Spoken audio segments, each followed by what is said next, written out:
Selamat datang di kelas Stoikiometri. Halo Cam Squad, sudah siap belajar hari ini? Sebelum memulai pembelajaran, jangan lupa berdoa ya. Jangan lupa presensi.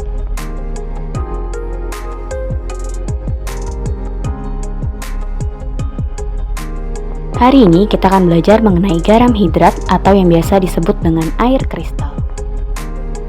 Dalam subbab ini kita akan mempelajari pengertian, rumus, praktikum, dan contoh soal dari garam hidrat. Masuk ke dalam pembahasan pertama, apa itu garam hidrat? Garam hidrat atau air kristal merupakan zat padat yang mengikat beberapa molekul air sebagai bagian dari struktur kristalnya. Lalu, bagaimana cara menentukan banyaknya molekul air yang terikat dalam garam hidrat? Pertama, memanaskan kristal sehingga air yang di dalam kristal terlepas atau menguap. Yang kedua, dilarutkan dalam air sehingga air kristal terlepas.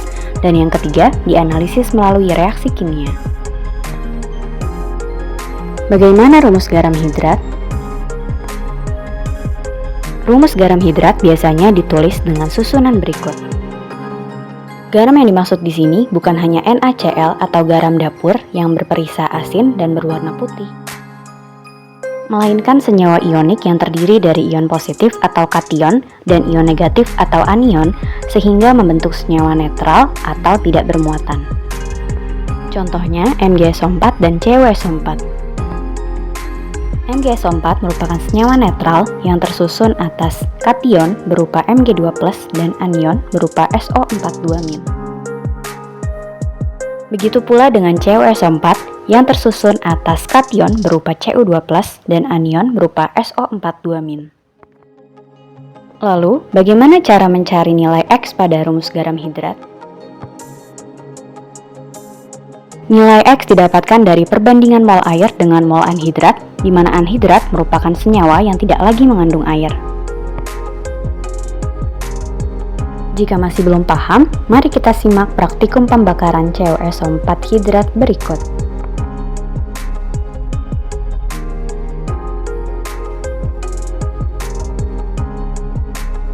Bahan yang dibutuhkan adalah tabung reaksi, gelas kimia, dan burner.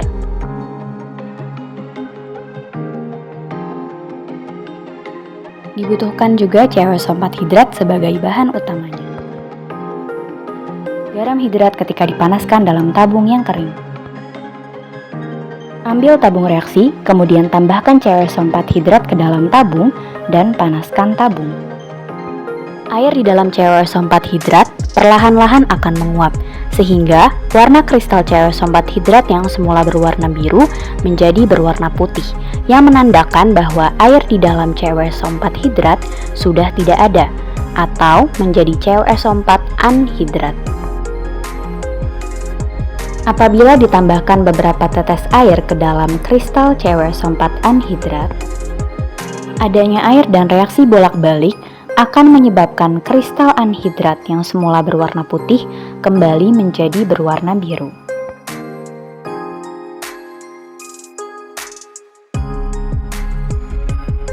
Berikut tampak dekatnya.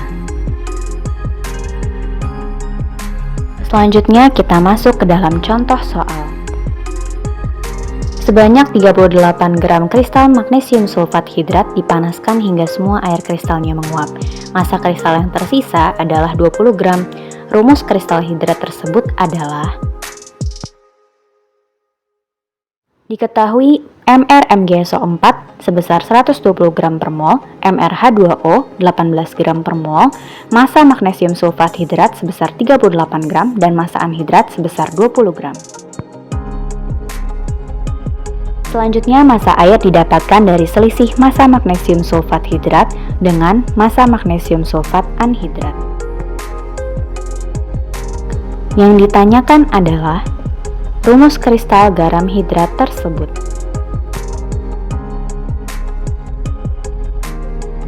Pertama, kita mencari mol air dengan cara membagi massa air dengan Mr air, sehingga didapatkan mol air sebesar 1 mol. Selanjutnya kita cari mol anhidrat atau MgSO4 dengan cara membagi massa anhidrat dengan Mr anhidrat sehingga didapatkan mol anhidrat sebesar 1/6 mol. Terakhir, kita mencari nilai X dengan cara membagi mol air dengan mol anhidrat sehingga 1 dibagi dengan 1/6 sama dengan 6. Maka nilai X adalah 6. Maka jika kita memasukkan X tadi ke dalam rumus, didapatkan rumus kristal atau garam hidratnya yaitu MgSO4 6H2O. Artinya 1 mol senyawa magnesium sulfat mengikat 6 mol air. Bagaimana? Mudah bukan? Agar lebih memahami materi ini, kerjakan kuisnya. Scan barcode berikut atau klik linknya pada LMS. Sampai jumpa di video lainnya.